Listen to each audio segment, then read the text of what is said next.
Dr. Mary Sanders is on a mission to guide women in aligning with their true self, embrace their inner wholeness, and transforming their physical, emotional, and energetic well being.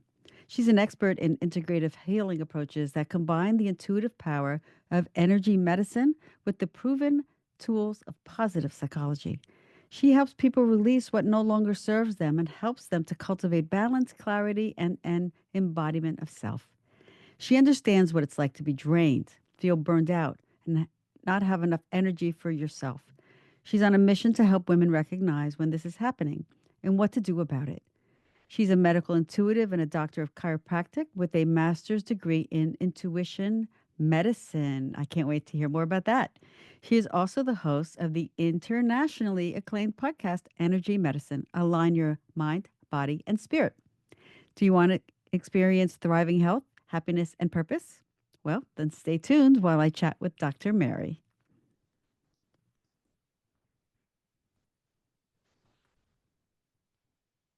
That that would be bad. All right. So what I'm going to do, Dr. Mary, is just going to say welcome, and then I will go into some of the questions. How's that? Okay. All right. Perfect. Welcome, Dr. Mary. So happy to have you here today. Oh, Rose, sincerely, the honor is all mine. Thank you for Yeah. having me. Wonderful. So let's just jump right in. Share your journey on how you became a medical intuitive. I've never had well, I've had medical intuitives. Everyone's different, and everyone's journey towards getting there is different. So I would love for you to share your journey. Okay. Well, I love answering this question, but before I start into this, please know that my journey was anything but linear. Okay. I would like to think at the beginning of my journey, I was in control and everything was going smoothly, and then life happens, and then you just go completely full circle. So, my journey started when I graduated from chiropractic school at the age of 25. So that was pretty young. And I came just, out of my undergraduate degree into my doctoral program. And to make a long story short, by the time that I graduated, I really was academically pretty full in my head, but I didn't have the social skills nor the business skills in order to have a prosperous business offhand. So you don't get taught those things when you're in Right. chiropractic school or technical school. So I had the school of hard knocks. And the thing that I had going for me, Rose, was my resilience, my perseverance, and my desire to be validated by the external world. So that drove me pretty hard. I'm almost embarrassed to say that my ego was just guiding the way. And to make a long story short, I practiced as a chiropractor for 23 years, I believe. And in that time, I created a very successful practice, what appeared to be a successful practice on the outside. So I had a beautiful freestanding building. It was about 5,000 square feet. I had multiple practitioners within that building. I also had a satellite office, so I was overseeing multiple doctors, big overhead, big staff. And to make a long story short, I was miserable. I was absolutely miserable because I lost my true north of being in service to people. So, as fate had it, at the same time, my husband was applying to take over being a head of schools internationally. So he came to me and he was like, Mary, do you think that you could leave it all? And I said, I really don't think I can. That would be a big, big, big stretch for me. This is all I know. But I was pretty unhappy. So I was motivated to change. And so we sold everything within a matter of 3 months. So that means multiple practices, property, a home, the possessions, everything. And we decided to move to Ho Chi Minh City, Vietnam. Wow. And it was a big move, big deal. And I woke up on the other side of the world, Rose, and I didn't know who I was. I went through a huge identity crisis. Like, I seriously, if I didn't have my brick and mortar practice, if people were not referring to me as Dr. Mary, who was I? And so I literally was asking the big questions like, what's my purpose? Why am I here? What did I sign up to do this lifetime around? So I had to sit with these things. And so what ended up happening is I got into meditation. Well, let me back up. I went to go get my YTT in Bali, Indonesia. So when I sat with Vietnam for about a month, I was really uncomfortable with myself within everything that was happening internally. So I kind of like had to run away from Ho Chi Minh City in order to kind of go find myself. And that's what led me to Bali, Indonesia. And so when I was there, this is so divinely perfect. I was a last minute sign up for this training. And so I was not with the collective group. My housing was outside of where the group was staying. And so I had a sense of individuality and autonomy that was separate from the group. And I literally had time to think and to rest for the first time in my life. And it was during my YTT, interestingly enough, that I started to lean into more meditation. So I've always, for 30 years, have been a yoga practitioner, and I knew how to show up on my mat, and I knew how to be mindful with the asana and the pranayama and everything that comes along with the yoga practice. But I really didn't allow myself to to think deeply into the meditative portion. So I did my YTT, did what I needed to do, came back to Ho Chi Minh City, and once again, I still had time. So I leaned further into my meditation practice. I just was really enthralled with what was happening. And I was so intrigued. I was like, okay, the intellectual brain, my brain got in the way, and I was like, time out. What's happening neurologically within my brain when I meditate? Like I knew the body, Rose, you've got your trade, and knew the body incredibly well from the neck on down. Now I'm like, hey, what's this beautiful organism that sits inside the cranium? What does this brain do?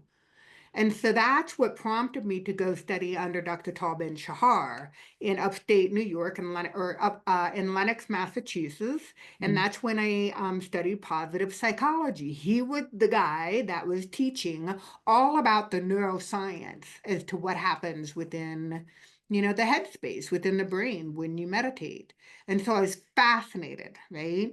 Fascinated with what he was teaching. And that's what led me to get my degree in positive psychology so I could better help facilitate. To make a long story short, I'll jump forward about 10 years. And what ended up happening is that life came really fast. I had the death of my mother, death of a sister, a couple of other international moves. And I still was like in this quandary. Like I've made some really solid contributions in this world, but I really don't know what my divine purpose is. And so my husband looked at me. He's like, "You've always wanted to better understand the human energetics." And I said, "Yeah, but what do you do with that? What do you do with that? Is that practical? Is that something that's tangible?" And so it turns out that yes, it is. It is. And so now that prompted me to go to the Academy of Intuition Medicine in Sausalito, California. So for the first time, somebody said, you know what, lean into your intuition, the information that you've been receiving clairsentiently, clairvoyantly through direct knowing all these years. Let's pull it together and then hold space collectively with all of your skill strengths. And so now I show up as a medical intuitive. That is an amazing story. And, while you're sharing this, I'm thinking she's always been connected to her intuition. You've always followed that because it kind of guided you to say yes to moving and leaving all your things. And it wasn't easy. And it really pulled you out of, I'm not going to say comfort zone, because I think you already were comfortable outside of your comfort zone, but maybe a little bit more. And it definitely shows your resilience. That's an amazing story. I love that. Yes, and there's a lot with being a chiropractor. The spine is where all our chakra systems are, and I know we're going to talk about that actually. So, can you define? Thank you for sharing that story, by the way. I love that. You're very welcome. Can you define what you mean by the energy system? Sure. Well, so listeners, let's just start with the premise. This is my foundation. And I realize that, most of the listeners, if you hear with Rose, you understand that there's the physical body and you understand that we are all made up of a subtle energetic system. What I mean by that is that we're driven electromagnetically. We have a sense of polarity. We have an ionic exchange with the Earth's frequency. We emanate a life force, a personal vivifying signature in this world.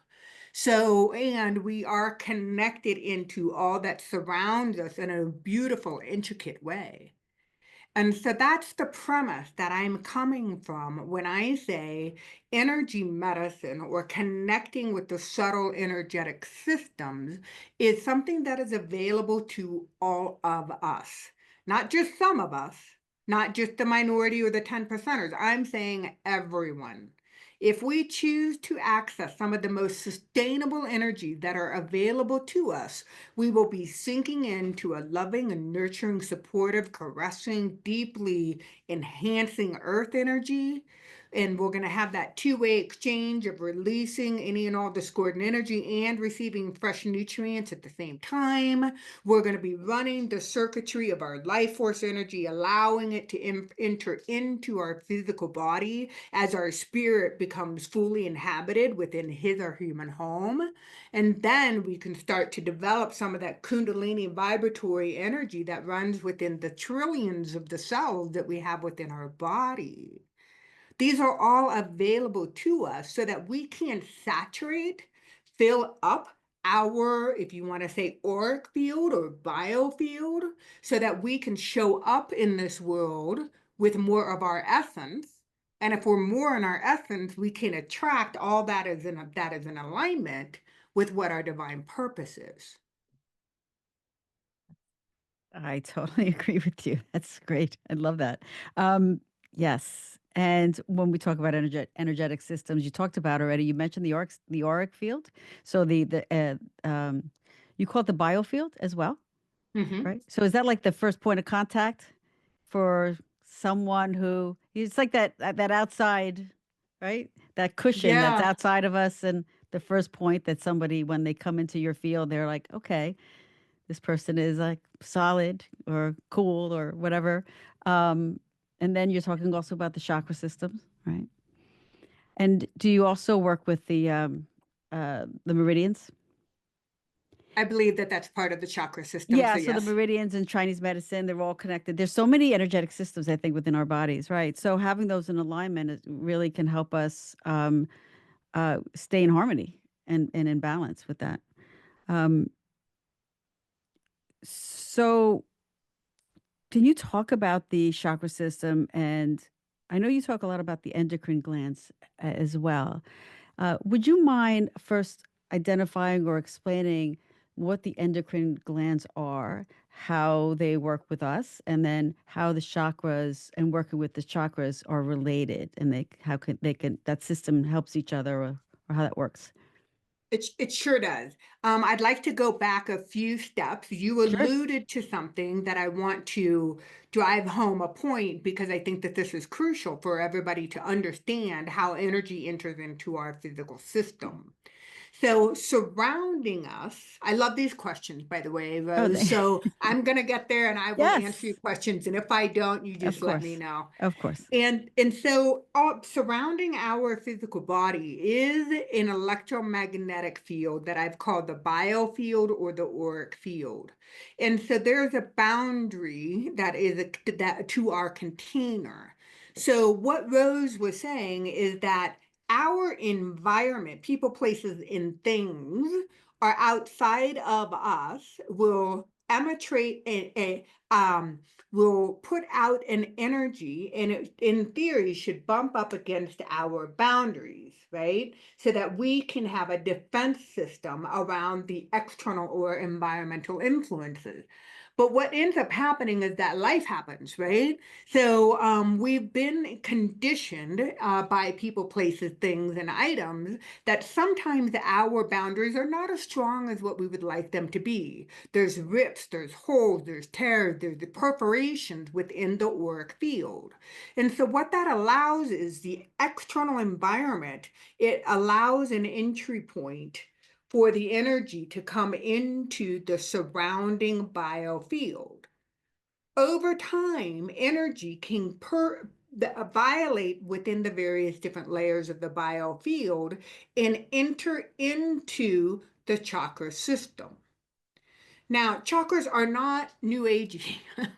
They have been around for years and years and years in the Vedic sciences and part of the yogic tradition. And so a chakra is essentially a wheel, or I like to refer to it as a vortex. And there's three primary functions of this energy center.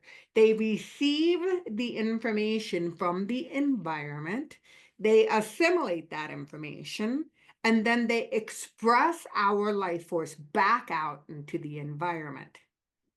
Now, I say that like it's going to be a 1, 2, 3 process, and there's 1.1, 1.2, 1.3. There's so many other subtle things that happen internally, physiologically within the body that give us the ability to respond to that environmental influence. So once an energy comes in through a chakra system, right, and you're assimilating this information, it will be picked up chemically by the endocrine system. The endocrine glands, listeners, there's going to be 7 of them that I talk about today. The main takeaway I want you to understand is that endocrine glands are responsible for your hormonal production. And as soon as I say hormones to women in our age bracket, they all go, yes, I understand what estrogen, progesterone, testosterone are, being perimenopausal and postmenopausal. All the women know their hormones, but I'm talking about all of the hormones above and beyond the sexual reproductive hormones. So it can be your sleep hormones, your thyroid hormones, the hormones that your pancreas puts out, the adrenal hormones, all of these things. Okay, so again, remember the pathway. Energy comes in via the environment, perpetrates or violates through your auric field or biofield, hits into a major energy center. For today's conversation, we'll talk about the 7 major energy centers, the chakras that you have associated with the physical body. The chakra then receives the information, you assimilate the information, and all of a sudden, your body starts to change chemically. Okay, hormones institute a chemical change that then goes into your central nervous system, up your central nervous system into your brain, and it creates neuropeptides. It creates a response, and eventually it's going to be an emotional response to that hormonal change. So then all of a sudden you're getting all of this integration within your physical body hormonally and chemically. Then all of a sudden you make your judgment and then you express yourself out into the world. It's so beautifully, in my world, so beautifully complex and incredibly simple at the same time. It does sound complex as you're as you're talking about it because there's so many things that it affects.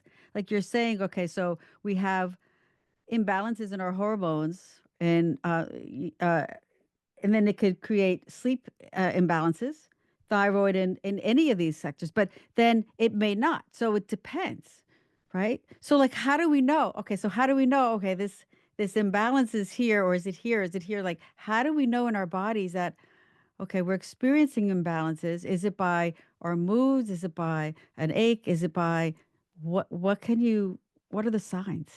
Yeah. Yes. The answer, yes, and then some, Rose. Everything that you're questioning can be happening simultaneously.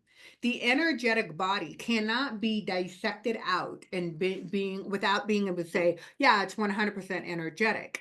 Because there's got to be a physical component, there's got to be a mental component, there needs to be a chemical component. So, I mean, this is all happening in a very multidimensional, integrative way. Okay. So for demonstration purposes, what I would like to do with your permission, Rose, is to talk about the first energy center. Okay, Sure. this is going to be the, one energy center that I dissect. Okay. And the first energy center, listener, this is the lowest of the 7 energy centers in the physical body. It's found in the deep recesses of the pelvic bowl. Okay. It is closest to the earth. It's the slowest of the frequency of the seven energy centers, and it is connected to the adrenal system. Okay. Now, many of you, in fact, I would venture to say all of you know some of the adrenal hormones. You've heard about them. Those are going to be adrenaline, the epinephrine, the norepinephrine, DHEA, cortisol. Those are all hormones that are produced by adrenals. The adrenals are glands that are designed to fluff up and produce these hormones when you're underneath a truly life-threatening environment, fight or flight. In today's world, specifically in a Western world, we are geared to run in this sympathetic dominance. We're geared to live a lifestyle where we think that there's a saber-toothed tiger right behind us. And so what happens is if we do this for any length of time, Rose, our hormones will start to shut down. Our adrenals will begin to atrophy, and the adrenals sit right on top of the kidneys. And so when you start to have adrenal fatigue, you're the kind of person who experiences a big energetic shift or like vitality shift in the middle of the afternoon. Like you have a hard time, getting up and going from 2 to 4 o'clock in the afternoon. You probably have a hard time getting up in the morning. Okay. You have the ability to exercise, like you do your coffee, you go, you exercise, and then you flush out your adrenals, and then you crash for the rest of the day. So these are the people that are addicted to coffee first thing in the morning, sugar to maintain that high throughout the rest of the day, and then they have alcohol at the end of the day in order to bring their system down, and then they start the cycle all over again. Now you say, hey, Mary, how do you know about this cycle? Well, I've been there, absolutely been there, and it did a lot of damage to my adrenal system. So, what can happen? So, that's the endocrine, physiological, chemical, hormonal changes that happen when your first energy center is compromised. Now, energetically, these are the life themes that people will be having. The overarching theme of the first energy center is all about safety and security. Okay, I would venture to say that probably 99% of the listeners have a bed to sleep in at night. I would venture to say that you have your basic needs met as far as having food on your table and a roof over your head. But somehow, some way, over life, we have experienced challenges that question our deep trust that we will always be cared for, nurtured, and protected. Whether that be abandonment issues, whether that be financial scarcity, whether that show up in not knowing what your purpose is, or you struggle in your family dynamics and you don't know how to quite fit in within your quote unquote tribe of people that you choose to surround yourself with. So when I say trust, I'm talking about capital TRUST. And so we know most of the women within our age bracket, we've experienced life events that have compromised our trust. We have experienced small T traumas and big T traumas. And when that happens, it gets stored within the physical body, messes with the neurology, messes with the first energy center, the first chakra, the root chakra located deep within the pelvis. Then all of the sudden, we start to see adrenal symptoms, or we can start to see the body regions affected by the nerves that control the first energy center that come out of the sacrum and innervate into this energy center. So I'm talking about um, any issues that you might be experiencing with your butt, hips, thighs, knees, calves, ankles, and feet. So if somebody comes into my office and they say, hey, look, I have plantar fasciitis, I'm looking at their first chakra. I'm also looking at their pelvis and their kinematic chain, but I'm looking at that energy center. Like, where is it that they are not feeling safe? They could have knee issues, hip issues, sciatic issues. They could be experiencing Ah, varicosities, hemorrhoid, things of that nature. Okay. So there are physical body parts associated with the energy center. There's a nerve connection. There's an emotional connection. There's a chemical connection, all into and interrelated into the energy centers. Would the lower back be associated here, like the lumbar, the Yes. okay. I wasn't sure if this was this chakra or because a lot of people experience lower back issues, Yes. related to the first chakra. Okay, great. Yes. And then you hear yoga practitioners. If I've heard it once, I've heard it a million times. And yes, I think that there is, I know that there is a relationship here. You'll hear most yoga teachers say, yep, you carry all of your emotions in your hips, all in your pelvis, But you right? don't, not all of them. No, no, We you have a can lot of store. emotions all over the place. True. Yeah.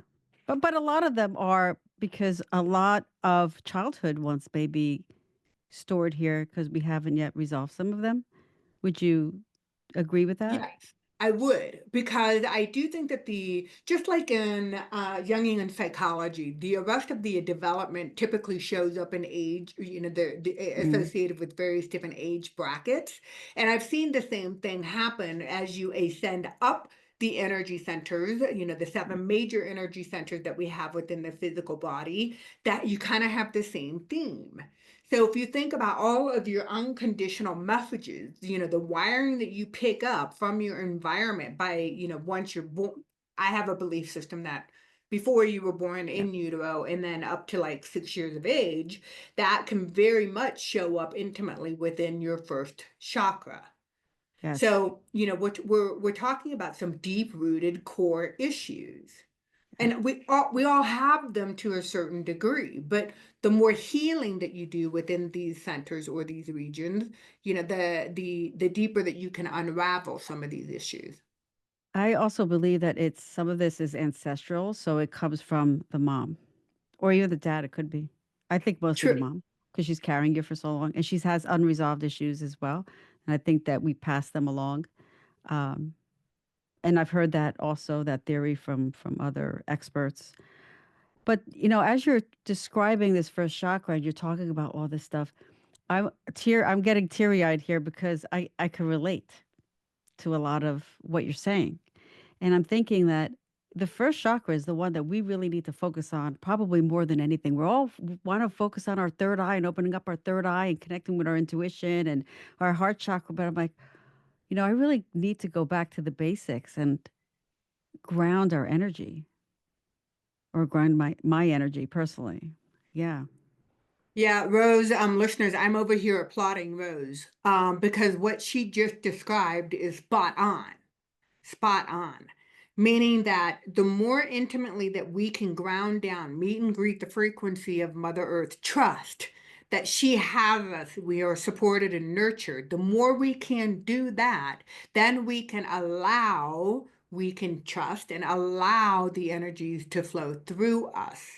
But very few of us have gone not through the training, but really are committed to the practice of grounding. And I find yoga incredibly grounding. When I step onto the mat, boy, I'm super, super thankful for that opportunity. And I love this saying, and I know this to be true, and that is the greatest healing, transformative healing that can occur is when our spirit is fully embodied in his or her human home. So there's many people that show up on the mat saying, yeah, I love being blissed out. I love being out in the ether. I love being out in the cosmos. God, I love yoga. I love this. I love this. And they never find their human home. Mm. And so they can walk off saying that they're spiritually enlightened, and really what they have just done is a spiritual bypass. They bypassed their physical body, went straight up into the realms, the higher realms, and they're creating more and more distortions within that vertical power current. Distortions that show up in the energy centers and ultimately will impact the physical body because that's the most dense of all the energetic systems. Right. Right. Wow. Now, did you want to speak about the other chakras and as well, or did I you? can. I'm happy Okay. to, or I'll follow your guidance, Rose. Yeah, I just wanted to focus a little bit on the second chakra because I know that this is our boom, our sacral chakra, and how it relates to women. Because that's I when I think of women and divine energy, and maybe some of the imbalances that we experience as women, besides the root chakra, I think a lot of it comes from the sacral chakra. Hmm. I agree. Okay. I hold space for a lot of women, and I have to say that most of the distortions that I experience happen from the first and the second, and then followed by the fifth energy center. And I'll make this connection for the listeners. The second energy center is located just below the belly button. Okay. Now, when in this space, the endocrine gland that's associated for women is going to be the ovaries. For men, it's going to be the testes. So that's going to be your reproductive hormones. And most people say, okay, yeah, I know what the second chakra is all about. That's all about creation and the ability to procreate. And I'm just here to say yes, and it's about aligning and connecting into your deepest desires. What do you wish to create in this world, this lifetime? What are you here for? And our environment is anything but supportive in women in this area, meaning that we are taught and conditioned to take care of everyone else first before we take care of ourselves. That brings me to a really important point, and that is the second energy center, Rose, is most intimately connected into clairsentience, Mm. the ability to perceive other people's emotions, thoughts, energies. We're conditioned to think as women in our society, you know what? My friend's really she's struggling right now. She's emotionally going through a lot. I know that she's having a hard time. So what I will do, because I'm such a good friend, I'm gonna hold some of that energy for her. I'm going to make her life easier. I'm going to be the good friend that I am, and I'm going to hold some of that energy. And it's within the space of the second chakra that women do that. People do that. And so then it becomes really confusing when you start to tap into what you're supposed to be connecting into your deepest desires. You're holding other people's energies within this energy center. Then the information that you get is very muddled. You're like, is that my friend's message? Is that my parents' message? Is that my spouse's message? Are those my kids' messages? Or are those truly what I desire? It becomes an orchestra of noise. So the second energy center is a space that I really invite women. And if you hear my passion kind of boiling up, because it's been a journey for me, I'm incredibly clairsentient. I know this energy center incredibly well. And it deserves the awareness for healing, because what sits in there in the deep-seated desires is just something that is uniquely you, how you authentically show up in the fifth energy center, this in this world, this lifetime around. So we know that we connect into the ovaries, all of the hormones associated with the ovaries. The physical body region can show up as symptoms like excessive PMS or challenges perimenopausal, postmenopausal. It can show up as bladder issues, kidney issues. It can show up as intestinal dysfunction. It can show up as SI pain, sacroiliac pain in the low back. It can show up. Oh goodness, I am trying. Cysts I'm on out the of ovaries. Cysts on the uh, ovaries. yes, Yep. ovarian cyst, um, uterine fibroids, cervical dysplasia. It can show up in infertility, miscarriages. It can show up, wow, so many different ways. So many different ways, and it's multi-layered. I just hope that everybody listening can say, if you're now in your 50s, reflect back as to what it felt like when you were 15 years old, what it was when you were 25 years old, what it was like when you were 35 years old. We go through life in transitions, and it is based upon literally the environmental influences, the conditioned responses that come through the auric field and penetrate into that energy center. So when I say stop carrying other people's energies, you're like, okay, yeah, right, lady, that's pretty hard to do. And it is. It is. That's one of the first things. If I were to summarize, if somebody said, well, Mary, what are the top three things that you see in your practice? Or I would say I teach grounding, number one. Number two, I teach what is called a detached alignment or a neutral separation. So then that's when you can place all of your loved ones or people that influence Yeah. you outside of your auric field, and you can lovingly separate from them so that you can come back to self and have a clear understanding as to what you physically, emotionally, chemically need. Yes, that detached alignment is huge. And I haven't really spoken to many people who work like that or who teach that. I learned that a long time ago. And I was able to put them all in a bubble and detach from them and work on myself. But then I've lost that. You know, when you have, I had children, you lose that. You want to have a good relationship, so you put others. And I come from an Italian family. We do for everyone else, and so it's like, okay, so now I'm trying to do that same thing and detach again and take care of Yeah, myself because I recently had a little scare where I have a cyst on my ovary now. I was like, okay, well, I got to figure that one out. And I know all the things, but I'm reminded. It's a reminder, like Rose, you need to revisit. You need to work on yourself and stop holding so much space for everyone all the time. Hold space for myself. yeah. I feel you when you say that, okay? Yeah. I just want to acknowledge what a big life lesson that is for many of us, many of the listeners, and you included. And it continues to be a big deal for me because most of us listening, we're highly sensitive, beautiful, and energetically aware individuals. We are. And so consequently, we think this is the mind trip that you go on. We honestly think that we're doing somebody else a favor by holding them in our space, our energetic space. And then essentially what we're doing, Rose, is that we're robbing them of their own journey. Yeah.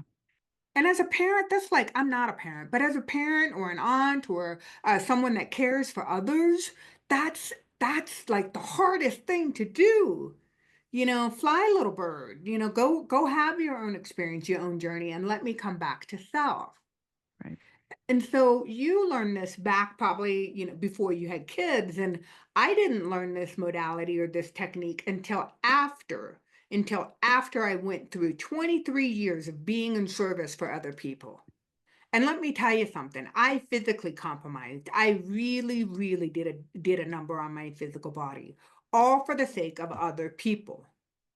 And so I wish that I would have been taught this technique early on in my chiropractic in my career. I think all medical professionals, I think all people who are in the service industry, all yoga instructors, everybody should know, learn how to be of support and to hold space for others from a place of compassion, not empathy.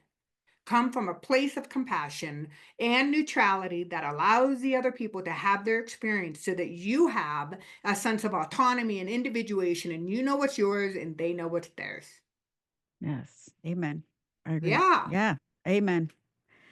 Now, you mentioned that the distortions occur in the first, second chakra, but also you mentioned the fifth chakra, which is the throat chakra, and that's another one I agree with because as women, there are many women who can voice. I was thinking about that today. That can say whatever's on their mind and express themselves and create those boundaries. But there's some of us that struggle, and we can't because we're afraid of what other Mhm. people think and what other people will say. And we're not used to creating those boundaries through our voice or our expression. Can you talk a little bit about that? How can we Mhm. overcome that? Yeah, that's a lot of the conditioned responses that we learned very early on, and those are most of us. And I'm in this category. Okay, I am not excluded. This has been a serious topic of my own personal healing. And yeah, I was raised in a very critical family, or very critical parents, authoritative. They wanted to see me in my presence, but they never wanted to hear me. Okay. So down when we sat down at the dinner table, I was required to be there at 5 p.m. to sit down at the dinner table. But then I was not part of the conversation. They really didn't want to hear my opinion. And if I did talk back, if I did have an opinion, if it wasn't in alignment, I was also raised by a narcissistic father. Then then that was an issue. That was a big issue if I wasn't in alignment with his belief system. So these kinds of things show up as distortions within the energy center, the throat chakra. Okay. That will cause a couple of different things. You can have an underactive energy center, and you can have an overactive energy center. So the underactive is going to be somebody who's really reserved, somebody who's timid and who has a really kind of a soft voice. And then the overactive is going to be somebody who talks nonstop, will not stop talking at a very loud voice. They're the loudest person in the restaurant. You can hear them a mile away. And they talk nonstop, and they think that everybody wants to hear what they have to say. Okay. So when I talk about expression, I can say, honestly, voice is one way of expressing. It can be through written word, it can be through art, it can be through song, it can be through dance, it can be expression is unique to each individual person. So I was the youngest of three girls. My older sister was coined the artist. So if she was the artist, that meant that I couldn't have any artistic abilities because that was her domain. So I'm incredibly creative. In creation and creativity comes from the second energy center.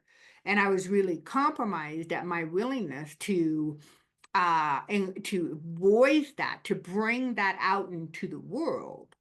And so over time, I've learned that yes, I have information that I want to share with the world, and I hope that it's well received, but I'm not looking for that external validation to tell me I'm right or wrong. It just is. Everybody gets the liberty and the freedom to express their unique self however they choose to do so. And so, consequently, the body regions that are associated with the throat, you can look at neck issues, you can look at shoulders, elbows, arms, and wrist, you can look at jaw issues, mouth issues, teeth issues, ears. Now I'm hearing impaired. So I was like, oh, wow, wow, wow, wow. Okay, so I get it. I chose to come into this world being hearing impaired, but it also there was a consequence to it as far as the energy space within the third or within the fifth. I also come from a lineage, you talk about epigenetics earlier, that I have aligned with an expression of Hashimoto's, which is an autoimmune Mm. deficiency of the thyroid. And coupled with it, I've had cervical disc issues, I've had shoulder issues, you name it. I've had everything that can be represented within this energy center. Now, there was a period in my life when I was going through extreme burnout and I was miserable and I was really, really, really resistant to seeing the truth that my entire front side of my neck broke out in the most unsightly, festering, inflamed cysts. Oh, wow. And I was like, what is this? So I'm like, I started wearing scarves and turtlenecks, trying to like hide my neck. And I was just like, oh my goodness. My body was screaming for healing. Yeah. So, listeners, if you're out there and you're like, oh my goodness, okay, so this lady is like triggering me because I'm not looking at my throat, please know that my intention is coming from a place of love. And I'm inviting you not to ignore that energy center or any of your energy centers. Life is too precious. Yes, no, I agree. That was Yes, I think that's a wake up call for many women. You talked about burnout before too. I hear so much about burnout. Do you work with women with burnout? I know you do because it's all related to our energy. Yeah, every day. And Rose, I went through a burnout. I'm not gonna make it sound anything glorious or glamorous because it wasn't. It was a very dark phase of my life. So I used to talk a lot about burnout. I do now, but from a place of I've restored it. If I hadn't had gone through the depth of my burnout, I don't think where I would be where I am today. So if you're experiencing burnout, please know that you're not alone. Number one, you are so not alone. You are within the majority. It's just that people are not talking about it. And if they do talk about it, they talk about how tired they are and they talk about their next vacation and they fantasize about leaving their job, but they are not filled with any kind of actionable steps. And very few people are talking about, the cycle, the downward negative cycles that happen when you're in a deep burnout. What is that? Could you talk a little bit more about this? Like what do people experience when they're they're getting burnt out? Yeah, I think that there's a sense of isolation that happens. I'll be honest with you. People think that they're alone because of the stigma, that it carries within the culture. Not very many people are honest about their burnout. And so they can't really identify. They think that they just need, a couple of weeks off, or maybe they could go work remotely and that would change everything. I mean, everybody has their own little fantasy, right? Right. My fantasy when I was overworked was to put a massage table on a beach someplace down in Mexico and work for, tips. I mean, that was my fantasy. Right. So, um, we all Yeah, have it's them. like we want to escape. Like We I've do. often thought, like, okay, I'm ready to just pack a bag and just jump on a plane and go anywhere else, just for a change Yeah. of scenery. I think even just that, we're so isolated more now since COVID. I think we work from home. We're in our basement. We're in our closets. We're in our rooms. We're not getting out. There's this where we watch Netflix all day long or all night long. It's like, where's that? I don't know, that change of scenery that we need and coping mechanisms for when we are not feeling well. We need to create those or learn what those are. Yeah. I look at it Healthy as a ones. shift. I look at it as a shift of perspective. So I'm not inviting people. This is what I see meditation does for me. And meditation literally allows me the time and the space to shift my consciousness, to alter my perception. So it's a little bit more expansive. And so Rose, the list of things that we do, whether it be streaming Netflix, whether it be scrolling social media, whether it be alcohol, whether it be shopping, whether it be, you can think of all the addictive behaviors that we have that we do incessantly because we think that it turns off our brain, and it doesn't. It doesn't. So if we can lean into the idea that there are healthy coping mechanisms, that will give us more tools and resources. I mean, that's part of what I Yep. stand for, is that I didn't have the tools and the resources when I went through my burnout. And now I do, thankfully, Yeah. right? And oh my goodness, I can't imagine my world if I didn't Right. have those resources. Right. And you offer those resources. You have what is called an energy medicine toolbox. Yes. Let's talk about that. Thank you for bringing that up, Rose. I'm in the process of, there are two cohorts that happen every year, but I hold the space in a 12-week transformative kind of container. And it's in person and it is online, excuse me.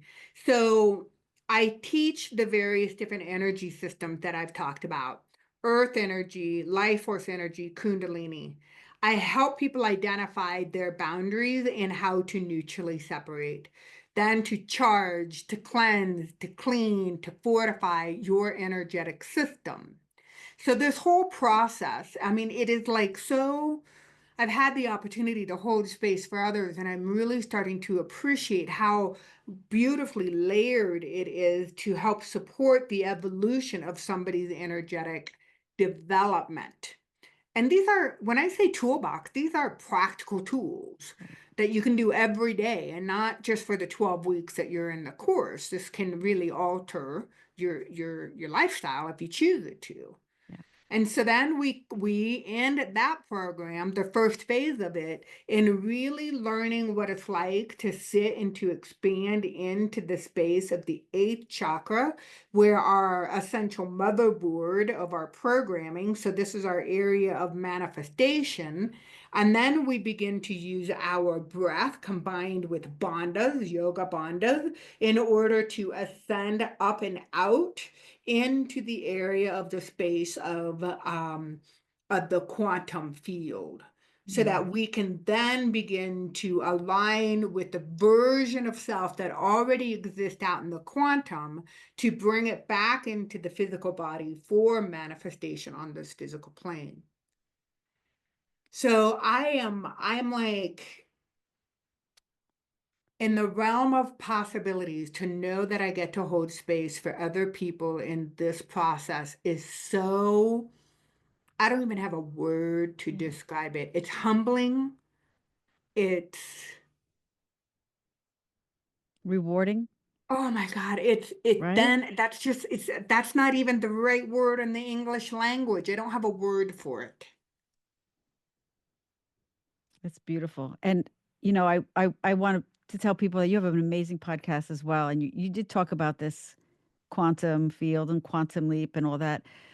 Check out Dr. Mary's podcast as well. But they can find you this energy medicine toolbox on your website. And also Yes. you have some, I think, a free meditation as well that they can sign up for. I do. So I talked about the three common things that people deal that I hold space for when somebody new comes into my practice, and that is the grounding, and also the neutral separations, and then bringing their timing clock into present time consciousness. Those three videos are those audios are coupled together in a free meditation guide. So those are available to you. Please just go and download them and listen to them. You may be wondering what they're all about, but once you listen to them, you'll get a better understanding. And then on my website, you'll find the link for the podcast Energy Medicine, where we talk about all things that align the mind, body, and spirit. And then last but not least, you'll also find the information outlining all the 12 weeks of the transformative process for the energetic toolbox. Yeah, beautiful. And, I subscribe to some newsletters and emails that I get, but I have to say, I love yours. I get yours. I subscribe to yours. So I really learn a lot from your emails. So anyone out there that, well, get rid of some of the stuff on in your inbox that doesn't belong anymore, clear it out and sign up for Dr. Mary's because it's absolutely awesome. I love it. Thank you. Thank you, Rose. Yeah. It's been a labor of love, and it's been a learning experience, because as you can tell, I can get really heady in some of these things. And so I want everybody to have all the information at once. And so then they read the newsletter and they say, I'm more confused than ever. No. So now I'm trying to simplify it and just kind of make it easier to digest. Yeah, no, I get it. And I know I have to be mindful of your time because I know you have a practice to go to and this has been amazing. And I know we can have so much to talk about, but I just want to thank you so much for being here and for your time. Is there anything else you wanted to say that maybe no, I know you've No, shared so much no. of yourself and the passion you have for the work that you do. Thank you.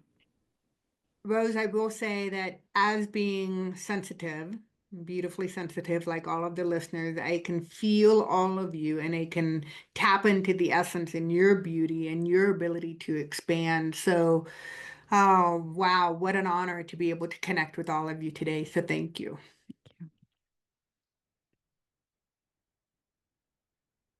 Thank you.